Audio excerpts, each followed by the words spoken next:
Bienvenidos al análisis geopolítico de hoy, jueves 18 de junio, en Geopolítica Diaria. El mundo amanece este jueves con la firma de lo que puede convertirse en el mayor cambio geopolítico de los últimos meses en Oriente Medio, un acuerdo entre Estados Unidos e Irán que promete poner fin a un conflicto armado abierto, reabrir una de las rutas marítimas más estratégicas del planeta y abrir un proceso de negociación sobre el programa nuclear iraní. Pero las mismas últimas horas que traen ese acuerdo revelan también con claridad las fracturas que lo hacen frágil, en el frente libanés, en una Europa que redefine su propia arquitectura de defensa, y en las crisis silenciosas del Caribe y América del Sur. El acontecimiento de mayor impacto geopolítico inmediato es la entrada en vigor del Memorando de Islamabad, el acuerdo de 14 puntos firmado esta semana entre Washington y Teherán. El presidente estadounidense Donald Trump rubricó físicamente el documento durante una cena con el presidente francés Emmanuel Macron en el Palacio de Versalles el miércoles por la noche. El presidente iraní Masoud Pezeshkian lo firmó por separado en Teherán. El acuerdo recibe su nombre por la ciudad pakistaní donde se realizaron las conversaciones clave, bajo la mediación del primer ministro Shahbaz Sharif, que fue también quien anunció formalmente sus términos. Los compromisos son concretos y de efecto declarado inmediato. Irán reabrirá el estrecho de Hormuz, la vía marítima que conecta el Golfo Pérsico con el Océano Índico y por la que transita una parte determinante del petróleo mundial. Estados Unidos levantará su bloqueo naval a los puertos iraníes y concederá exenciones de sanciones para que Irán pueda vender petróleo durante un período de 60 días. A cambio, Irán se compromete a diluir sus reservas de uranio altamente enriquecido. A lo largo de ese plazo, ambas partes deberán negociar un acuerdo definitivo que incluya el futuro del programa nuclear iraní y el levantamiento estructural de las sanciones. El director general de la Agencia Internacional de Energía Atómica, Rafael Grossi, declaró este jueves en Ginebra que la agencia está lista para comenzar a definir los pasos concretos necesarios para implementar lo acordado. El vicepresidente estadounidense J.D. Vance viajará este viernes a la localidad suiza de Bürgenstock para un acto ceremonial adicional de la firma. El nudo que el acuerdo no desata, y que protagoniza hoy mismo las principales tensiones, es el Líbano. El memorando establece la terminación inmediata y permanente de las operaciones militares en todos los frentes, incluyendo el Líbano, donde el grupo armado Hezbollah, respaldado por Irán, está en conflicto con Israel desde el mes de marzo. Pero el primer ministro israelí Benjamin Netanyahu reiteró esta semana que Israel permanecerá en el Líbano meridional el tiempo que sea necesario. Esta mañana, imágenes difundidas por agencias internacionales mostraron tanques israelíes cruzando del sur del Líbano hacia el norte de Israel, aunque las operaciones en la región continuaban. El portavoz del Ministerio de Exteriores iraní advirtió hoy que la presencia israelí sostenida en el sur libanés equivaldría a la nulidad del memorando, y que las negociaciones de una segunda fase solo podrán avanzar si el acuerdo se cumple íntegramente. Según las autoridades libanesas, más de 3.300 personas han muerto en el país como consecuencia del conflicto desde marzo. Trump, que expresó públicamente su impaciencia con las operaciones israelíes en el Líbano, dijo que quiere que Israel use buen juicio, aunque no demandó una retirada inmediata. Israel no es parte directa del memorando y conduce sus propias negociaciones con Washington sobre este punto. Las consecuencias del acuerdo se extienden más allá de la región. Para China, la reapertura de Hormuz alivia una presión directa sobre sus importaciones de energía sin que Pekín haya tenido que pagar ningún coste político por ello. Para Rusia, que según Trump mantuvo una posición de neutralidad durante el conflicto con Irán, el acuerdo consolida un régimen en Teherán que es afín a sus intereses y libera atención diplomática estadounidense que hasta ahora estaba absorbida por la guerra en Oriente Medio. La pregunta que se plantean los centros de análisis occidentales es si los 60 días del memorando serán suficientes para negociar lo que el propio Trump admite que podría llevar más tiempo, y qué ocurre si no. Este telón de fondo estuvo presente en la cumbre del G7 celebrada en Evian, Francia, que concluyó ayer con compromisos relevantes sobre Ucrania.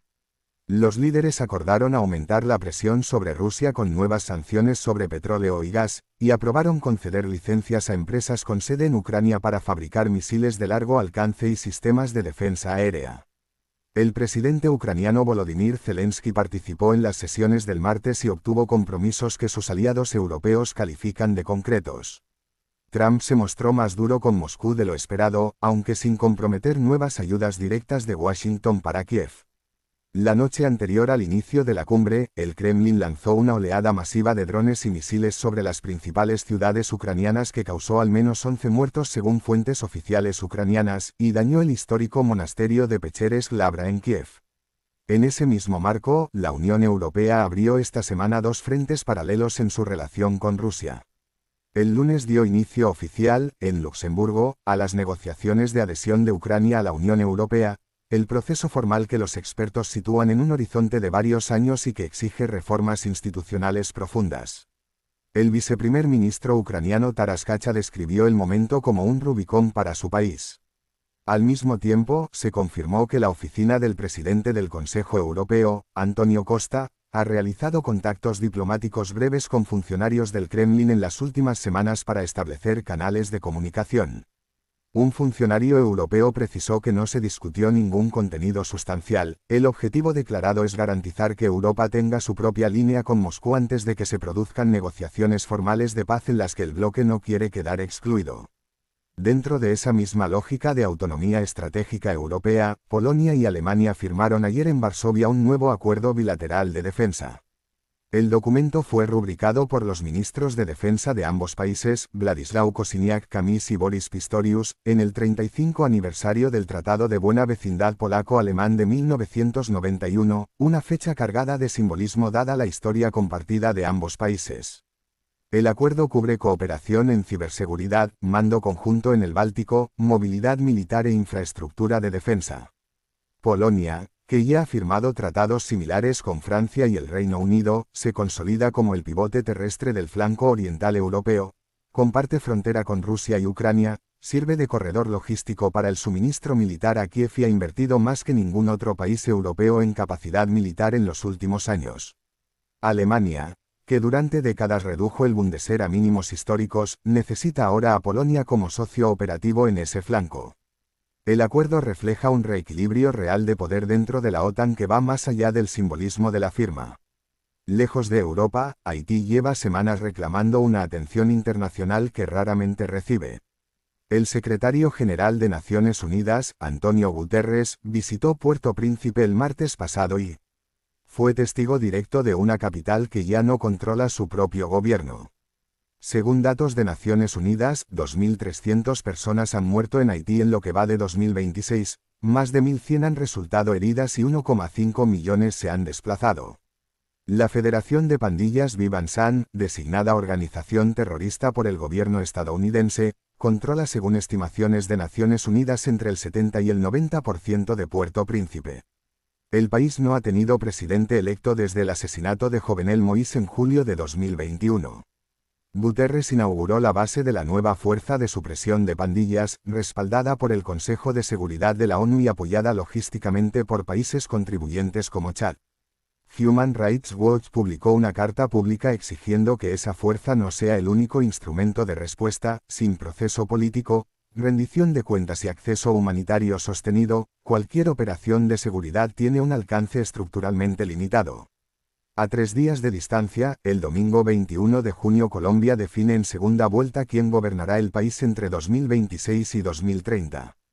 El candidato Abelardo de la Espriella, que se posiciona en la extrema derecha del espectro político, obtuvo el 43,74% en la primera vuelta del 31 de mayo.